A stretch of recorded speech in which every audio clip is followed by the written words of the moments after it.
Hola, hoy vamos a presentar el laboratorio 4, que se trata de energías. Mis compañeros de CIPA son Jorge Felipe y Juan Pablo. Yo García Johan Espín y yo soy Ronald Relaciones Espín. Empezamos con la introducción. Entonces, el estudio de las energías cinética y potencial es fundamental para entender el comportamiento de los objetos en movimiento en diferentes posiciones dentro de un campo gravitacional. La energía cinética está relacionada con el movimiento de un objeto, mientras que la energía potencial está asociada a su posición en relación con una referencia, como la altura sobre el suelo. Ambas energías están influenciadas directamente por la masa del objeto, lo que hace relevante su análisis en experimentos físicos. En este experimento se utilizaron simuladores como PET para determinar la energía cinética y la energía potencial de objetos con diferentes masas. A partir de los valores obtenidos se comprobó matemáticamente la velocidad y la altura correspondientes mediante las ecuaciones conocidas de energía cinética, que ahí la podemos ver en pantalla, y energía potencial, que también la podemos ver en pantalla, donde G de la energía potencial es la aceleración debida a la gravedad. Los resultados del simulador se compararon con los cálculos teóricos para verificar su exactitud. Este proceso nos permite no solo validar los valores del simulador, sino también entender la interrelación entre los distintos parámetros físicos. Asimismo, se evalúa el porcentaje de error entre los valores experimentales y teóricos, lo que ofrece una visión cuantitativa de la precisión de los resultados obtenidos y la confianza en los métodos utilizados. Como objetivos tenemos, primero, calcular la velocidad a partir de la energía cinética para diferentes masas. Segundo, calcular la altura utilizando la energía potencial para cada masa. Y tercero, comprobar el porcentaje de error entre los valores teóricos y experimentales. Ahora nos vamos a desarrollar la práctica. Empezamos tomando una masa de 45 kilogramos, y como vemos en la imagen, después de haber puesto a correr a nuestro patinador, nos dio una energía cinética de 771.9 julios y una energía potencial de 1763.7 julios, para una energía total de 2525.5 julios. Esto una velocidad de 5.82 y una altura de 4. Ahora continuamos con una masa de 55 kilogramos, la cual es una energía cinética de 931.2 julios y una energía potencial de 2.155.6 julios y una energía total de 3.086.8 julios. Ahora seguimos con la masa de 65 kilogramos, esta nos dio una energía cinética de 1.089.9 julios, una energía potencial de 2.547.6 julios y una energía total de 3.667.5 julios. Continuamos con la masa de 75 kilogramos, esta nos dio una energía cinética de 1.269.8 julios, una energía potencial de 2.939.5 julios y una energía total de 4.209.2 julios. Asimismo, en la masa de 85 kilogramos, después de haber puesto a tener nuestro patinador, nos dio una energía cinética de 1.310.0 julios, una energía potencial de 3.329 julios y una energía total de 4.639 julios.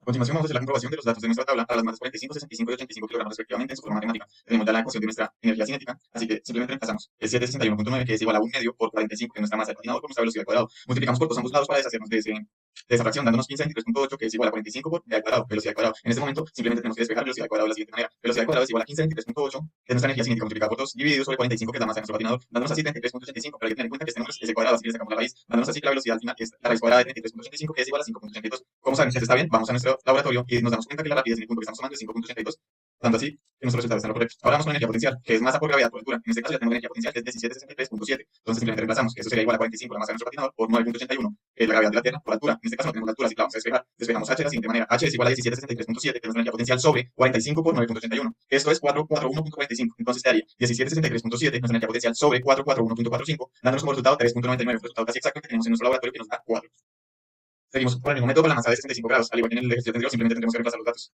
Como podemos ver, en este caso nos dio 1089.9 como energía cinética, lo multiplicamos por 2, daría 2179.08, que es igual al 65 en este caso la masa por velocidad al cuadrado. Al igual que en el ejercicio anterior, simplemente despejamos la velocidad al cuadrado, dándonos un total de 5.79. ¿Cómo sabemos si esto está bien? Vamos a nuestro laboratorio y en este caso tenemos que la masa de 65, dándonos una rapidez de 5.79, el mismo resultado que tenemos en nuestro laboratorio. Seguimos con la energía potencial, más de lo mismo. Simplemente tenemos que hacer el reemplazo. En este caso estamos hallando la altura. De la misma forma que en el ejercicio anterior nos da 3.99, ya que va a ser la altura máxima que está tomando nuestro patinador en ese punto. Al igual que en el ejercicio anterior es 4, tenemos un resultado casi exacto. Ahora la masa de 85 gramos, 85 kilogramos es exactamente lo mismo. 13.10.0 igual a 1 medio por 85, que es la masa por velocidad al cuadrado. Despejamos velocidad al cuadrado igual que al anterior. Nos daría 5.55 metros al cuadrado, metros sobre segundos, que como podemos ver aquí en nuestro laboratorio es el resultado que tenemos. Dándonos igual energía potencial 3.99, porque en los tres ejercicios tomamos el mismo punto, así que sí o sí tendría que darnos la misma altura. Gracias. En el cálculo de errores tenemos la ecuación del porcentaje de error, que es el valor absoluto del valor teórico menos el valor experimental, esto dividido por el valor teórico por el 100%. Entonces empezamos a compararlo con la primera masa, que fue la masa de 45 kilogramos, que primero es su energía cinética y luego su energía potencial. Sabemos que, bueno, como se evidenció anteriormente, los valores fueron los mismos, entonces esto nos da un porcentaje de error del 0%. Asimismo, para su energía potencial, los valores anteriores fueron iguales, entonces el margen de error es 0%. Y así con las siguientes, con las 65 kilogramos, así como podemos ver, y con los 85 kilogramos también fue lo mismo. Entonces, para todos los casos, el error fue de 0%, ya que los valores teóricos y experimentales coinciden. Para ese análisis de resultados tomaremos la masa de punto 4 y realizaremos el mismo proceso pero tomando el valor de la gravedad de la Luna.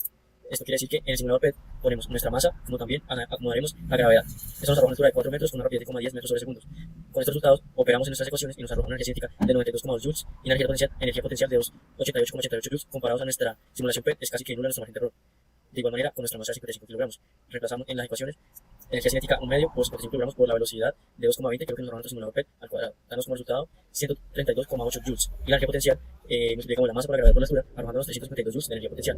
La masa de 65 kilogramos, reemplazamos en las ecuaciones y en el simulador PET, como se muestra en la gráfica, el peso, que es 65 kilogramos por 2,52, que sería la velocidad al cuadrado, dándonos como resultado 206,33 joules. La energía potencial, reemplazamos nuestros valores ya obtenidos, que es 65 por 1,6 por 4 metros de altura, esto nos arroja 415,9 joules. Comparados a la gráfica, es casi también que nulo nuestro margen de error, a simple vista. Seguimos con nuestra masa de 75 kilogramos, operamos y reemplazamos teniendo en cuenta algunos de nuestros datos obtenidos en el simulador PET. Tenemos que la energía cinética de 1 medio por 75 kilogramos, en este caso la velocidad de 2,19 elevado al cuadrado, es igual a 1,79,4 joules. La energía potencial Lo tenemos multiplicando 35 por la gravedad por la altura. Esto nos arroja 480 joules en nuestra masa de 75 kilogramos. Continuaremos con los 85 kilogramos, que nos arroja una rapidez de 2,33 metros sobre segundos a una altura de 4 metros. Reemplazamos en nuestra ecuación y esto nos arroja 230,72 joules de energía cinética. Y la energía potencial nos arroja 544 joules. Teniendo en cuenta nuestros anteriores resultados, nos damos cuenta de que la gravedad se influye en cuanto a la velocidad y algunos aspectos de nuestro cuerpo, independientemente del peso, como también la exactitud o aproximación del simulador PET en estos casos. Para terminar, como conclusiones tenemos la primera conclusión. Teniendo en cuenta que nuestro primer objetivo fue calcular la velocidad a partir de la energía cinética para diferentes masas, tenemos como conclusión que los valores teóricos de velocidad calculados mediante la ecuación de energía cinética coinciden con los resultados obtenidos en el simulador, demostrando que el cálculo es preciso. Esto confirma la relación directa entre la masa, la energía cinética y la velocidad. Como segundo objetivo teníamos calcular la altura utilizando la energía potencial para cada masa. Nuestra conclusión fue: los cálculos de altura a partir de la ecuación de energía potencial coinciden con los resultados del simulador, lo que confirma la precisión de los cálculos y la validez del uso de la constante de la gravedad en el experimento. Nuestro tercer objetivo fue comprobar el porcentaje de error entre los valores teóricos y experimentales. Como conclusión tenemos que el porcentaje de error en este experimento fue de 0%, indicando que los valores teóricos y experimentales coinciden perfectamente. Esto demuestra la exactitud del simulador y la validez de los cálculos matemáticos aplicados en el análisis de las energías. Y ya por último tenemos la bibliografía, la webgrafía. Ya, muchas gracias por su atención.